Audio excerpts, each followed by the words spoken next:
I'll say one thing about Israelis. Don't cross them. Well, those people at the meeting were definitely Zionists. Zion just means Israel. It's a very old name.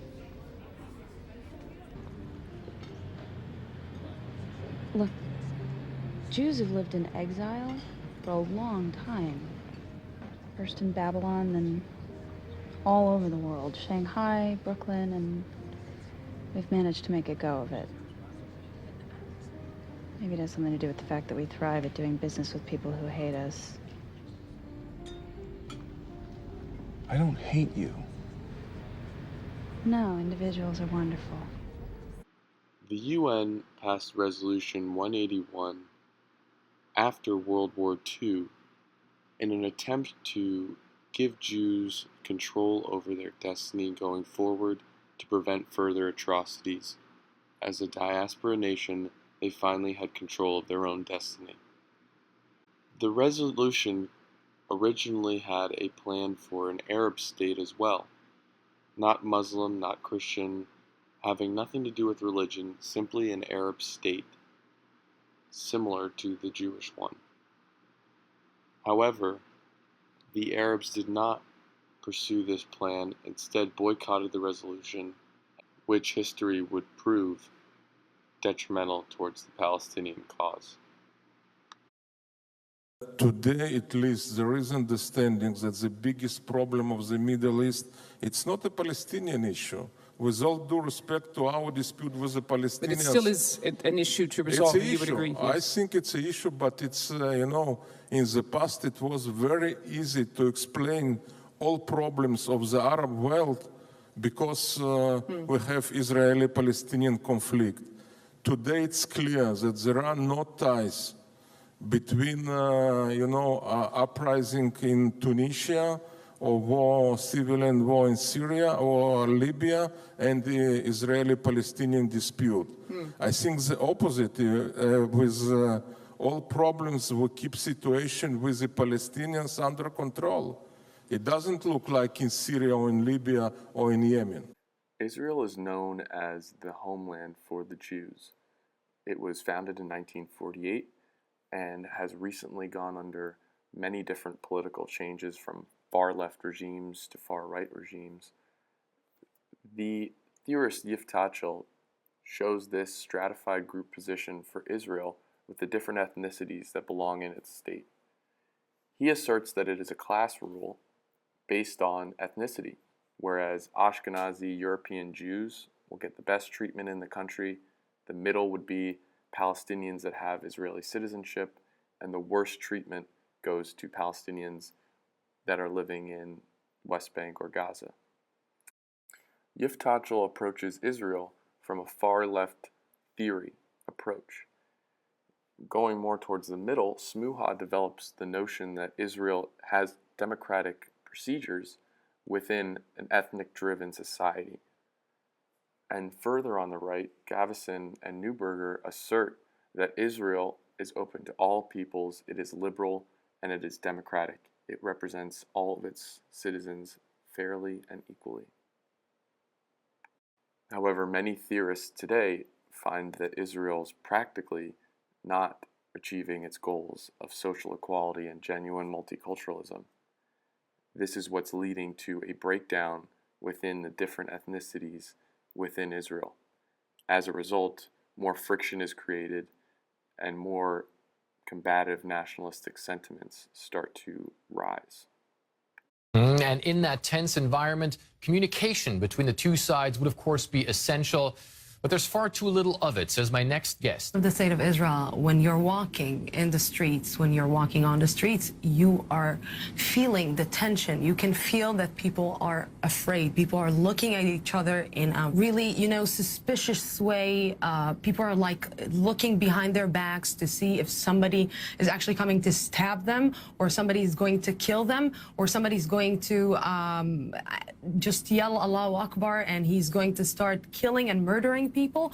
Or on the other side, we are seeing also cases of Jewish people stabbing Arab people because they are only Arabs. It seems that Arabs are not, and Jews are not able anymore to trust each other. If we used to speak a war between Jewish and Arab, if we used to speak a war about Israelis and Palestinians, it's not a war of Israelis and Palestinians anymore, Fred. The war is the war of religion. More and more alienated. You know, it's for a long, long time, we are seeing that the Israeli and the Palestinian society is going more further from one another.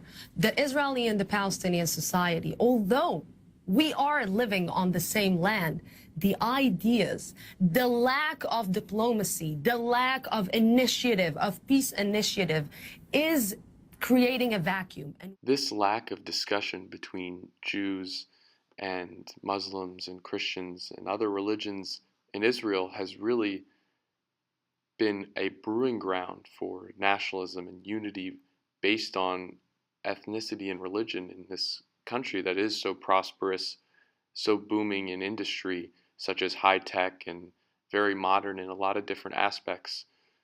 And yet, huge, huge gaps between income of ultra wealthy, high tech people versus lower skilled workers in Israel has arisen. And as this class struggle exists in this country, more and more people look for characteristics that can unite people, basically a scapegoat. Some of the nationalistic sentiments we've been discussing in class, things to rally around, to unite, to find an enemy, to find an other, and as a result, Israel has seen such clashes. However, I would like to leave on a positive note for hope for the future of this state. Immediately to my left, Professor Ruth Gavison of the Hebrew University of Jerusalem, pioneer in the creation of civil rights organizations in Israel, leading public intellectual in Israel working on questions of Israel as a Jewish and democratic state, person with strongly expressed and strongly held views that have had a major impact in the public sphere on these crucial questions. I would like to spend my first few minutes on explaining why the situation in Israel is not only, and maybe not even mainly, about religion. It's about the self-government of Jews and creating the only place in the world in which Jews are a majority. They are reviving themselves in their ancient homeland, or part thereof, in an attempt to recreate a life of full responsibility for all aspects of life, including control over territory and responsibility for what happens on this territory, including the welfare of non-Jews living in that territory.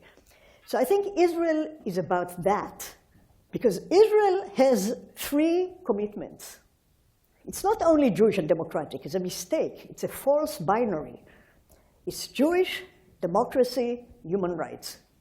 It's a democratic state that accepts a commitment to universal values, humanism, human rights, but also accepts and declares unashamedly that it's not a neutral democracy. It is a democracy that is committed to the special welfare of a particular collective. Now, the nature of this collective, only religion, religion and people, only a people, blah, blah, blah, is of a great debate among Jews. But the idea of the state of Israel is that, unlike many other states, especially modern Western democracies, that pride themselves to be only the states of their civic nation, Israel is a state that concedes a tension between the demos, which includes many non-Jews and doesn't include all Jews, and the collective, the people, for whom this state is the locus of self-determination. And I think this means that Israel has a very interesting relationship to Jewish religion, because Israel is a culmination of Zionism. Zionism is modern nationalism. nationalism in Europe and among the Jews is a response of collectives to secularization. It's a response to the loss of bonds of solidarity of old collectives. And Zionism, as Jewish nationalism, was an attempt to save both Jews from persecution, and Judaism. And in order for Jews to be able to maintain the importance to them of having access to their Jewishness, at least some of the Jews need to live a full Jewish life, the kind of life that Jews lived in biblical times, where they controlled a piece of territory and lived as an independent people in their land.